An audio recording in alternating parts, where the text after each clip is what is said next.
ہر ایک عالم میں ہم دامان رحمت تھام لیتے ہیں، ہر ایک عالم میں ہم دامان نسبت تھام لیتے ہیں، مصیبت ہو کہ راحت ہو نبی کا نام لیتے ہیں، مصیبت ہو کہ راحت ہو نبی کا نام لیتے ہیں۔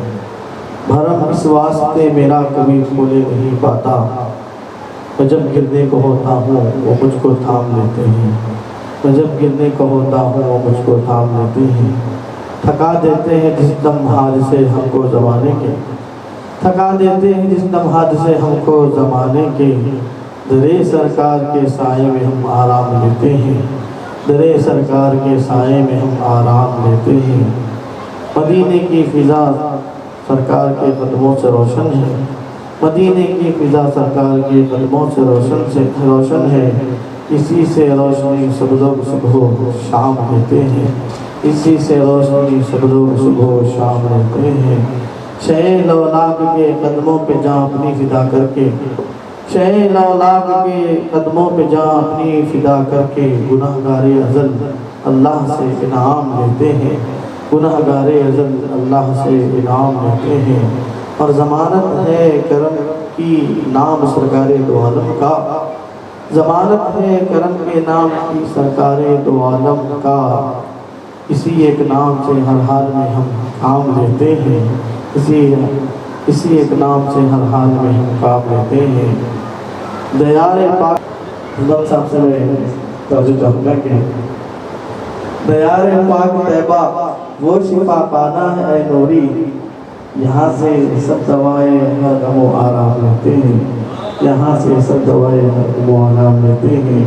مصیبت ہو کہ راحت ہو نبی کا نام لیتے ہیں۔ ہمیں حضرت اللہ مولانا ڈاکٹر ایوب صاحب کامل حق جامعہ نامیہ سے مخالف کرتا ہوں، اپنے بیان سے ہم سب کو سربراہ صاحب آلہ و اصحابہ اجمعین الطیبین الطاہرین الکرمین اجمعین، اما بعد، قال اللہ سبحانہ وتعالی فی شان حبیبہ و عظمتہ، ان اللہ و ملائکتہ یصلون علی النبی یا ایھا الذین آمنوا صلوا علیہ وسلموا تسلیما، اللهم صل علی سیدنا شفیعنا حبیبنا طبیبنا مولانا مولانا محمد وعلی آل محمد كلما ذكر الذاكر وكلما غفر عنه الغافر، وصل على سيدنا محمد وعلى آل محمد وبارك وسلم صلاة وسلام عليك يا حبيب الله، صلاة وسلام عليك يا نبي الله۔ قال سبحانه وتعالى في القرآن المجيد والفرقان الحميد، يا أيها الذين آمنوا اتقوا الله وكونوا مع الصادقين، صدق الله العظيم وبلغنا رسوله النبي الأمين الكريم، ونحن على ذلك من الشاهدين والشاكرين والحمد لله رب العالمين۔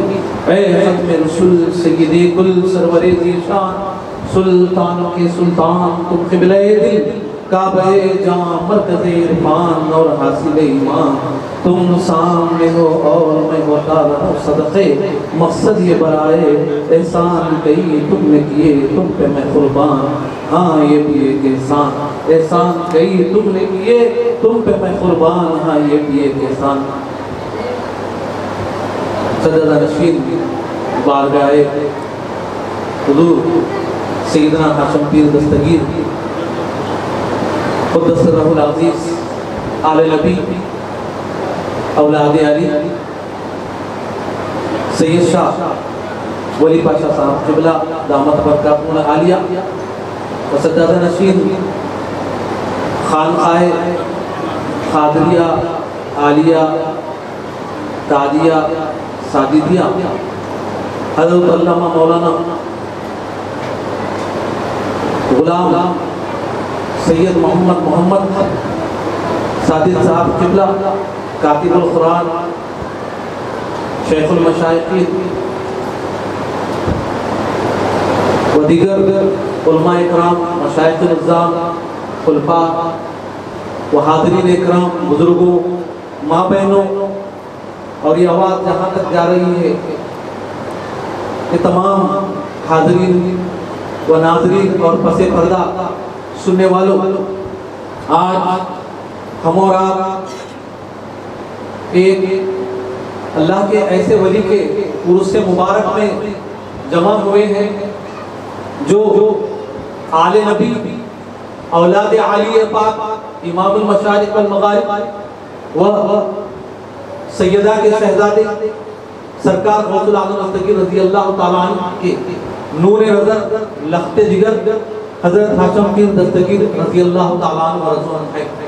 عزیزان گرامی، ایخر نے جس آیت شریفہ کا تلاوت کا شرف حاصل کیا ہے کہ حق سبحانہ و تعالیٰ ایمان والوں سے مخاطب ہے۔ حق سبحانہ و تعالیٰ اپنی توجہ ایمان والوں کی طرف فرما رہے ہیں اور ایمان والوں کو اپنی طرف متوجہ کر رہے ہیں۔ تو جو ایمان والا ہوگا تو ضرور بضرور رب تبارک و تعالیٰ کی طرف متوجہ ہوگا۔ اللہ اکبر۔ عزیزان گرامی، کیا ارشاد ربانی ہے۔ اللہ پاک فرمانے کہ یا ایھا الذین آمنوا، ایمان والو، اتقوا اللہ، تقوی اختیار کرو، وکونوا مع الصادقین، اور سچوں کے ساتھ ہو جاؤ۔ عزیزان گرامی، معلوم یہ ہوا کہ کامیابی کے صرف دو زینے ہیں، کامیابی کا صرف دو سیڑھیاں ہیں۔ پہلی سیڑھی تقوی اختیار کرنا اور دوسری سیڑھی سچوں کے ساتھ ہو جانا۔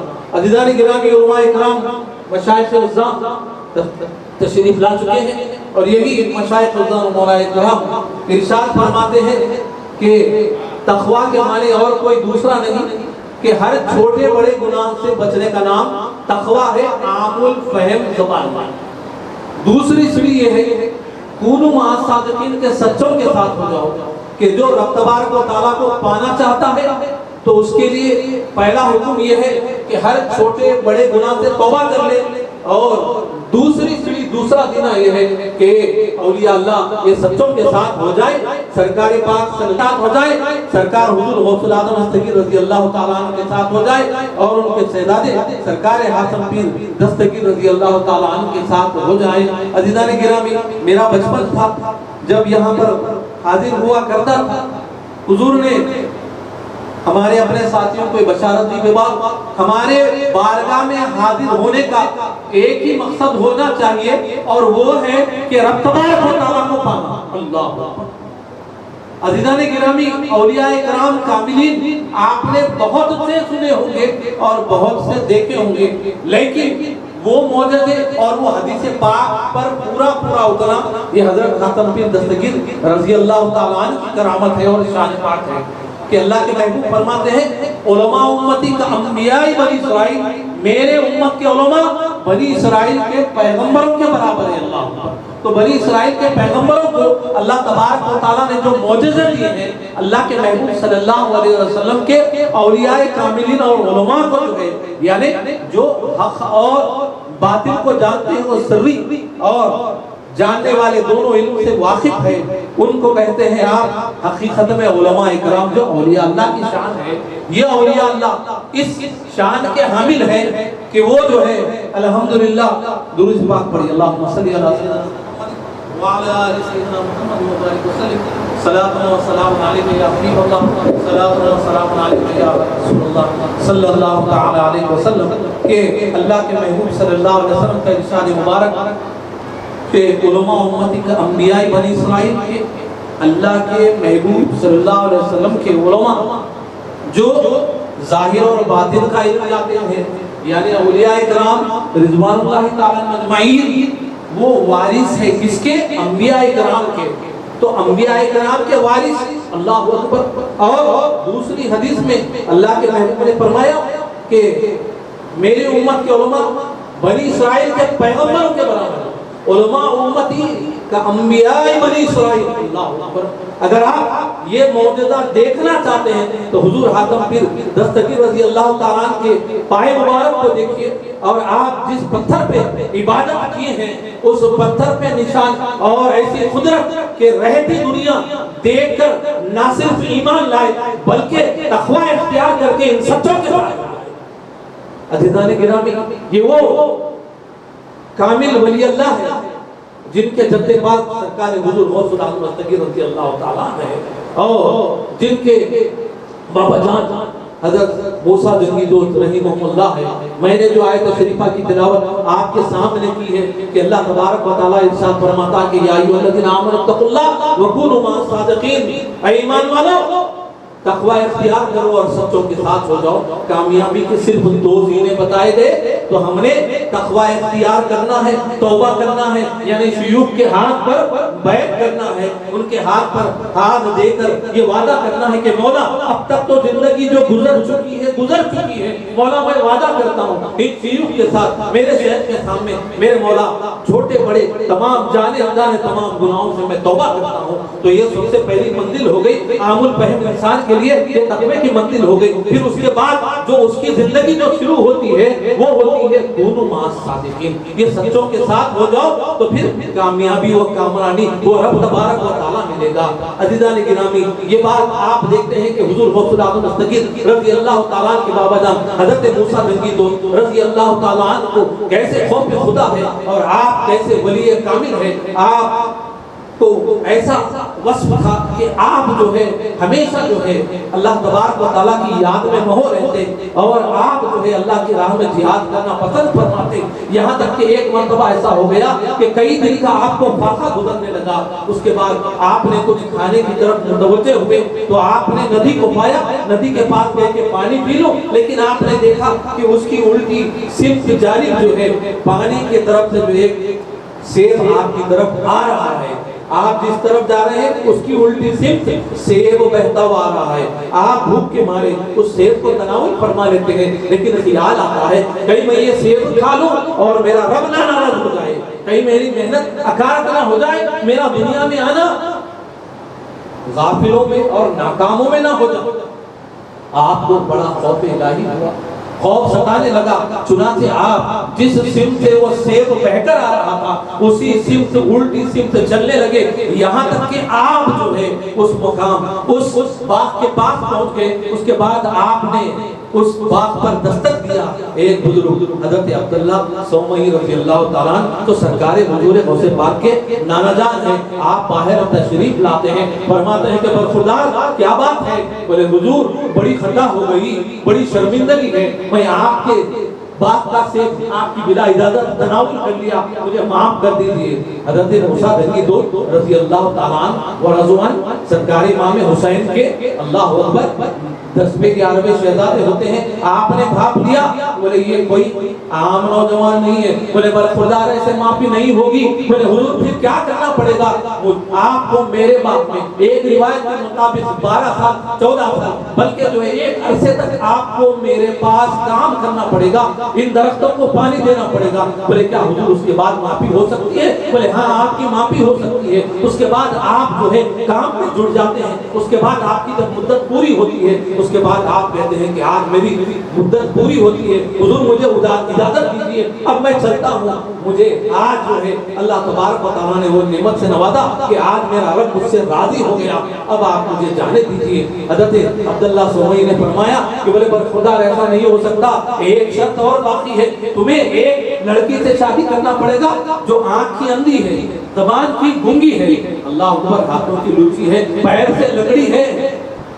بولے حضور کیا اس کے بعد معافی مل جائے گی؟ بولے ہاں بالکل معافی مل جائے گی۔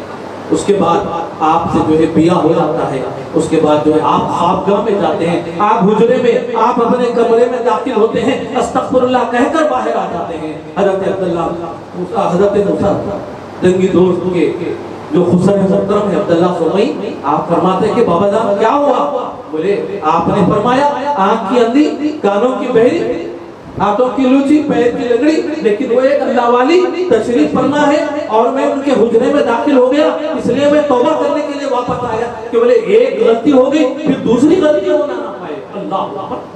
آپ نے فرمایا بولے شہزادے وہ آپ ہی کی لوگ متحرہ ہے، میں نے انہیں آنکھ کی اندھی اس لیے کہا کہ آج تک وہ کبھی غیر محرم کو اپنی آنکھ سے نہیں دیکھا، میں کان کی بہری اس لیے کہا کہ کبھی غیر محرم کی بات اس کے کان میں نہیں پڑی۔ اللہ اکبر۔ میں اسے ہاتھ سے لوچی اس لیے کہا کہ کبھی اس کے ہاتھ خلاف شرع نہیں اٹھے، پیر کی لگڑی اس لیے کہا کہ کبھی وہ خلاف شرع اپنے قدم کو نہیں اٹھائی۔ اللہ اکبر۔ عزیزان گرامی، جب یہ تقویٰ، جب یہ پرہیزگاری اللہ اکبر ہوتی ہے تو آنے والے شہزادے سرکار حضور غوث الاعظم دستگیر پیروں کے پیر روشن نبی قطب ربانی شہباز لامکانی ہوتے ہیں. کیا معاملہ ہے سرکار غوث پاک کا؟ پہلے دن آپ مدرسے کو جاتے ہیں, اس کے بعد استاد محترم کہتے ہیں کہ شہزادے پڑھیے تعوذ اور تسمیہ.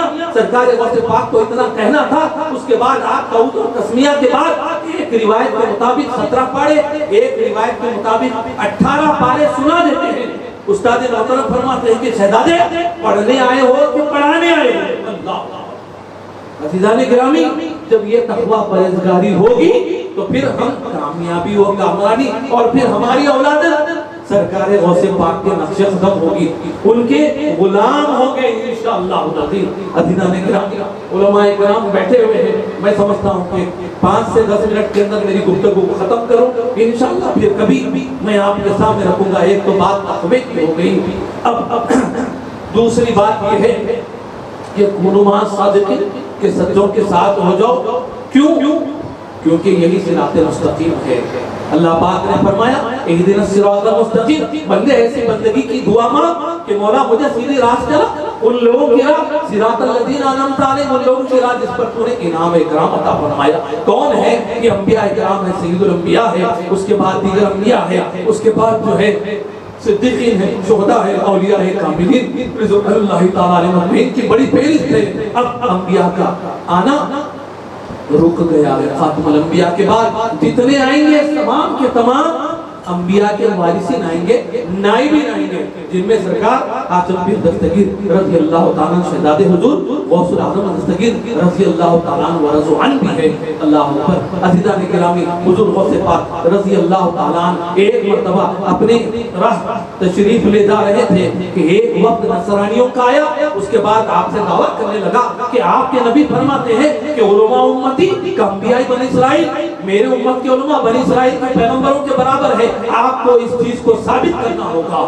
اس کے بعد کہیں گے کہ صاحب کہو کہ کیا چاہتے ہو؟ بولے ہمارے جو عیسیٰ تھے مردوں کو ٹھوکروں سے جلا دیا کرتے تھے, کوڑی کو جو ہاتھ لگاتے تو شفائے پاک ہو جاتا. اسی طریقے سے جو ہے مٹی میں اگر تہر بناتے, پرندہ بناتے, پھونک مارتے تو پرندہ بن کر اڑ جاتا تھا. تو بولے تم کیا چاہتے ہو؟ بولے عبد القادر آپ مردوں کو زندہ کر کے بتائیے. بولے عبد القادر کو ٹھوکر مارنے کی بھی ضرورت نہیں ہے, جاؤ تم جسے چاہو, جو قبرستان چاہو, جا کر عبد القادر کا حکم لگا دینا, مردہ خود اٹھ کر چلے آئے گا.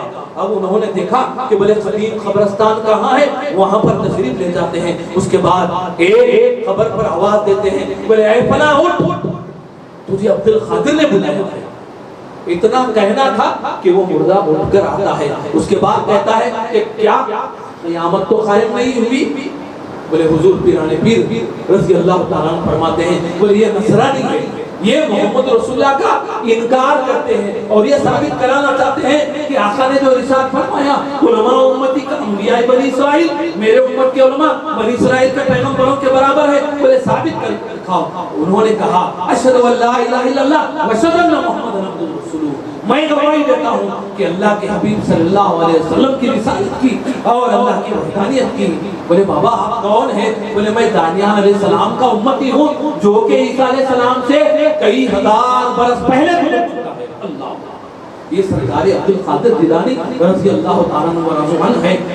لیکن ہم ایک اور بات کہتے ہوئے آگے بڑھ جاتا ہوں. آج جو ہے مسجد اقصیٰ کے لیے آج ہم تڑپ رہے ہیں, ترس رہے ہیں. حضور غوث الاعظم دستگیر رضی اللہ تعالیٰ کہ وہ ذات پاک ہے. آپ جو مدرسہ چلاتے تھے, آپ جو جامعہ چلاتے تھے, آپ جو یونیورسٹی چلاتے تھے, ہر سال 2000 سے 3000 ایسے طلبہ فارغ ہوتے تھے. بیک وقت حافظ قرآن بھی ہوتے تھے, مفتی بھی ہوتے تھے, وہ کامل ولی بھی ہوتے تھے, مفسر بھی ہوتے تھے, فقیہ بھی ہوتے تھے, مورخ بھی ہوتے تھے, اور ایک شہسوار بھی ہوتے تھے, مجاہد بھی.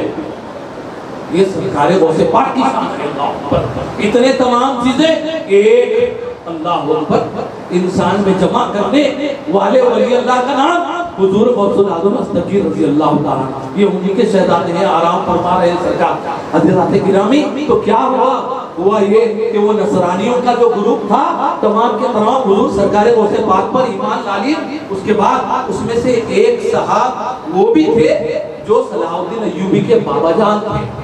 بولے حضور, پھر حاضر ہوئے کچھ دن کے بعد, بولے یہ میرا شہزادہ ہے, دعا فرمائیے، دستے کرم رکھیے۔ سرکار غوث پاک رضی اللہ تعالیٰ عنہ و رضو عنہ نے اپنا دستے کرم رکھا سر پر، اس کے بعد ارشاد فرمایا بولے جاؤ یہ بات ہے بیت المقدس کو اللہ اکبر۔ دیکھنے والوں نے دیکھا کہ سارا یورپ آج جیسے جو ہے ایک معمولی جو ہے فلسطین پر اڑی پڑ رہے ہیں کتے بن کر، اس دور میں بھی جو ہے تمام یورپ جتنا کانٹیننٹ ہے، بر اعظم ہے، اس کے تمام ممالک ایک جا ہو گئے اور ایسے 12 ٹکڑیاں 50 ہزار کے 12 پنجے 60 اللہ اکبر۔ تو آپ لگا لیجئے لاکھوں کی فوج ایک جانب اور سرکار حضور غوث اعظم دستگیر رضی اللہ تعالیٰ عنہ و رضو عنہ کی 50-60 ہزار کی فوج ایک جانب، جس کی کمان صلاح الدین ایوبی کے ہاتھ ہے۔ یہ کون ہے؟ یہ وہی ہے جو سرکار حضور غوث اعظم دستگیر رضی اللہ تعالیٰ نے اپنے فیض و کمال سے بیک وقت حافظ بھی بنایا، مفتی بھی بنایا، عالم دین بھی بنایا، مجاہد بھی بنایا، فقیہ بھی بنایا، مفسر بھی بنایا۔ اللہ اکبر۔ جب مقابلہ آرائی ہوئی تو تمام کے تمام میدان چھوڑ کر بھاگنے لگے اور کئی پھر نعرے و سخر ہو گئے اور جتنے بچے کچے تھے تمام دائرے اسلام میں داخل ہو گئے۔ یہ حضور سرکار غوث اعظم دستگیر رضی اللہ تعالیٰ عنہ و رضو عنہ کی شان ہے۔ اس کے بعد جو ہوئے تھے معاملات، وہاں پر سرائے بھی بنائے گئے، وہاں پر جو ہے الحمدللہ مسافروں کو ٹھہرنے کے لیے کئی چیزوں کی سہولت بھی دی گئی اور ان کے لیے تمام اسلام یہی سکھاتا ہے، اعلان کر دیا گیا اور یہ آواز جہاں تک جا رہی ہے یہی کہتا ہے اسلام سیکولرزم کی جو آپ کو جو ہے بھیگ دیا ہے، ڈیموکریسی کی جو بھیگ دیا ہے وہ اسلام ہے۔ نصرانی بھی آئے، یہود بھی آئے اور جو عقیدت رکھتے ہیں بیت المقدس سے وہ بھی آئے اور مسلمان بھی رہیں گے۔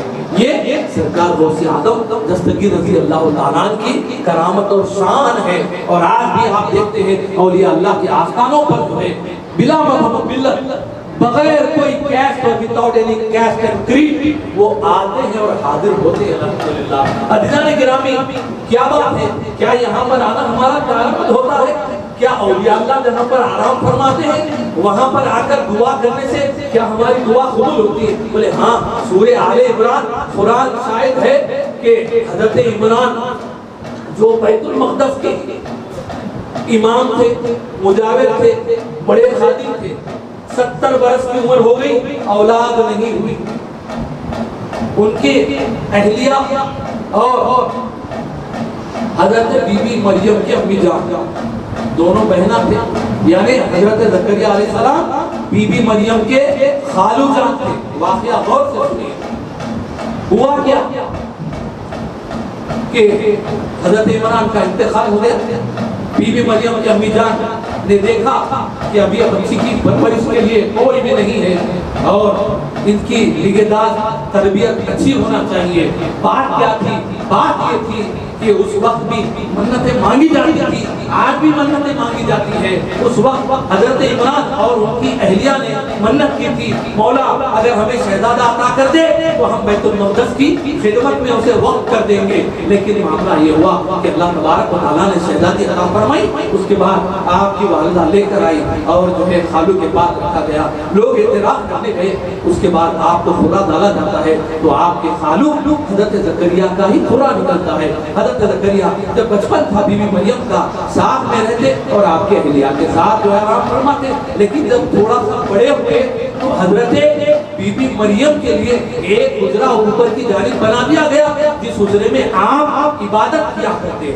حضرت زکریا علیہ السلام باہر جاتے تو اس حجرے کو باہر سے مخبل کر دیتے، لاک کر کے جاتے۔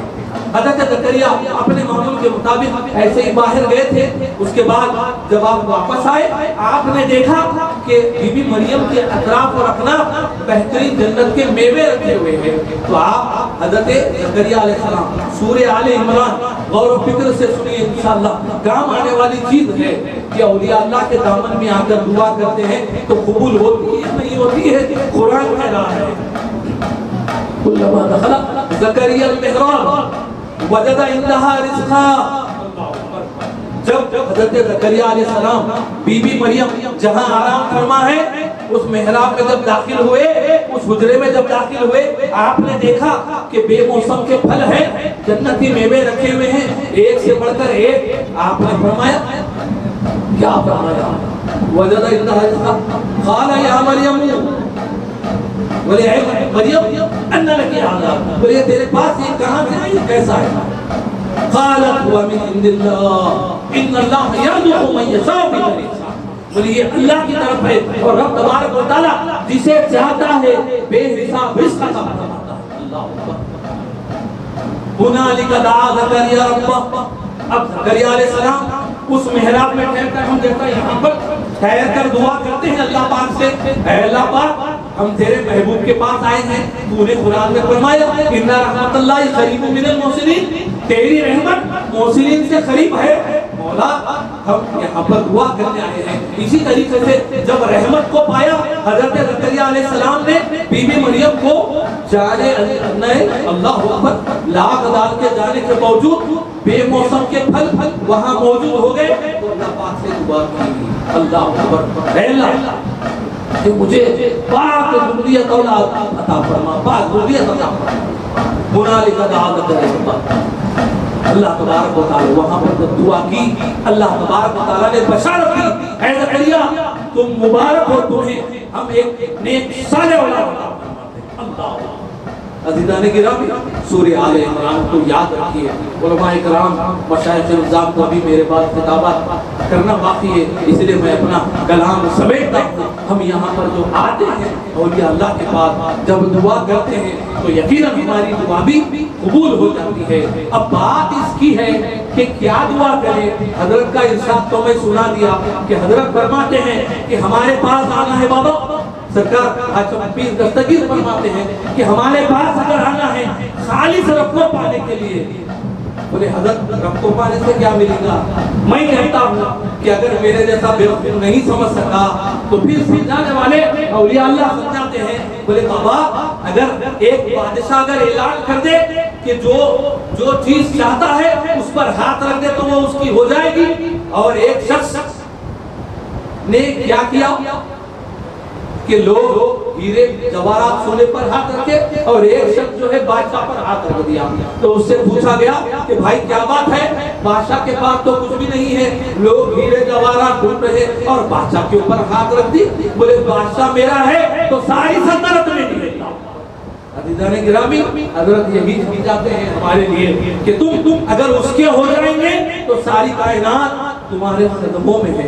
اللہ پاک سے دعا ہے کہ میرے مولا ہم کو بولنے سننے سے زیادہ عمل کی توفیق عنایت فرما، اپنے پیروں کی بارگاہ میں آنے کے ہمارے اپنے چھوٹے مقصد سے ہٹ کر حقیقت کے مقصد کو سامنے رکھنے اور اس رب تبارک و تعالیٰ کے ساتھ ہو جانے کی توفیق عنایت فرما، ہمارے گناہوں کو معاف فرما، خطاؤں کو درگزر فرما۔ جتنے حاضرین تشریف لائے کے تمام مقاصد مرادوں میں اے پاک پروردگار تیرے حبیب کے صدقے حاتم بن دستگیر رضی اللہ تعالیٰ عنہ کے جد والا حضرت حضور حوصلہ مستقیم کے صدقے اور آپ کے وسیلے سے ان دعاؤں کو قبول و منظور فرما۔ السلام علیکم ورحمۃ اللہ وبرکاتہ۔ جزاک اللہ۔